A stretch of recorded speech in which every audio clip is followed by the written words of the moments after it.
Hey, Luisa here. So let's go through the process of offer creation on the platform. I'm going to show you public offer, private offer, and landed price quote so you know how things work on the platform. So I'm here on this fake platform environment. This is not a real producer account. This is just for me to guide you through the process. As a reminder, the coffees, so the coffee pages or the coffee lots, are the first step to creating an offer.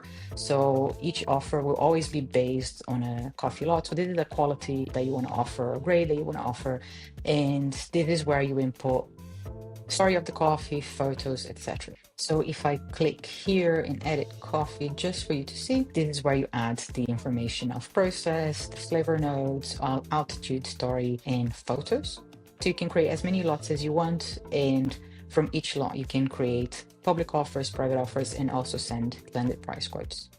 All right, so if you come to the offers tab on the left, you can click on create new offer, and this will open the drop down menu for you to choose the different lots that you want to create offers for. I only have one here, so I will use this one. And then you can add an inventory. So the inventory is where you add the harvest information. So when was the harvest for that coffee? You can add more information about the grade of the coffee and the quantity that you have available as well. And once you have the inventory set up, you can click continue and go to create an offer.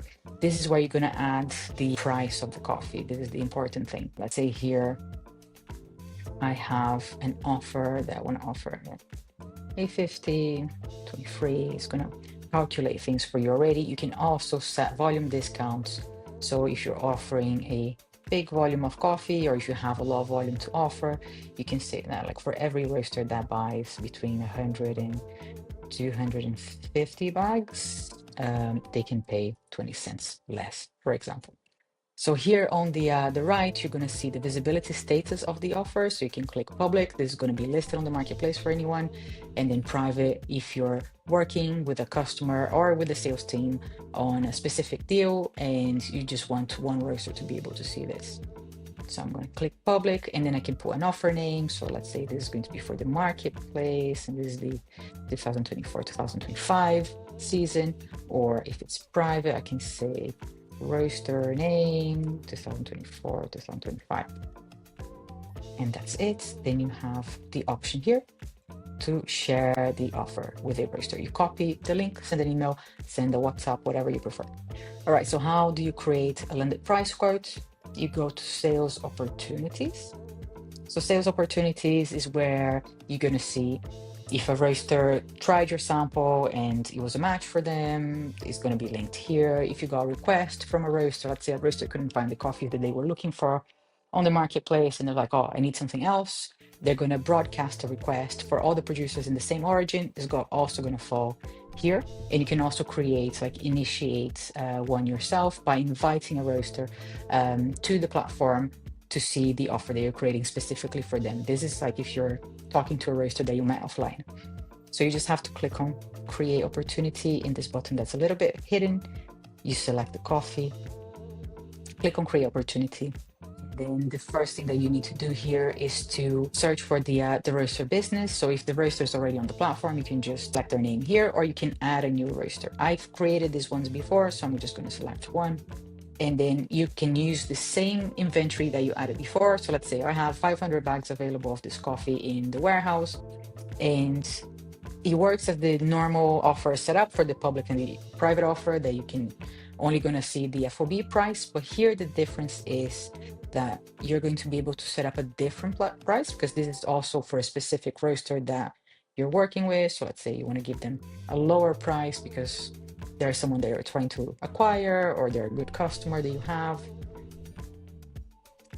So pay attention here on the right side. So you have all the other costs that the roaster is going to pay to get that coffee delivered. So if the roaster gave you an idea of a price that they want to pay for the coffee landed, this is where you can see, okay, I'm competitive, I'm not competitive, what do I have to do So you're going to see what they're going to pay for freight, logistics, roaster financing. You know that they need financing. If you don't know, you don't have to take it. They can take it themselves when they receive the offer on their end. Remember to put an expiration date as well for this offer. So let's say market's volatile, you can't hold that price for very long. So you set an expiration date. You should also communicate this to the roaster when you get in touch. And you can click send quote.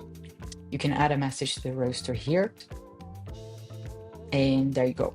Here, in this example, the roaster is not registered on the platform, so that's why it shows account pending. But then they will receive an email with the email address that you gave when you're inviting the roaster. So when they receive that email, they're going to be able to set their own account and then open your offer to see the price and the volume that you're offering. And then you're going to see the status change here, and you can already start messaging on the platform if you want. So that's it. Public offers here on the offers tab, you just have to select the visibility status if you want to list that coffee on the marketplace or not, and then landed price quotes here in sales opportunities. I hope this helps to clarify the process for you when you're creating your future offers. Good luck selling more coffee, and see you soon.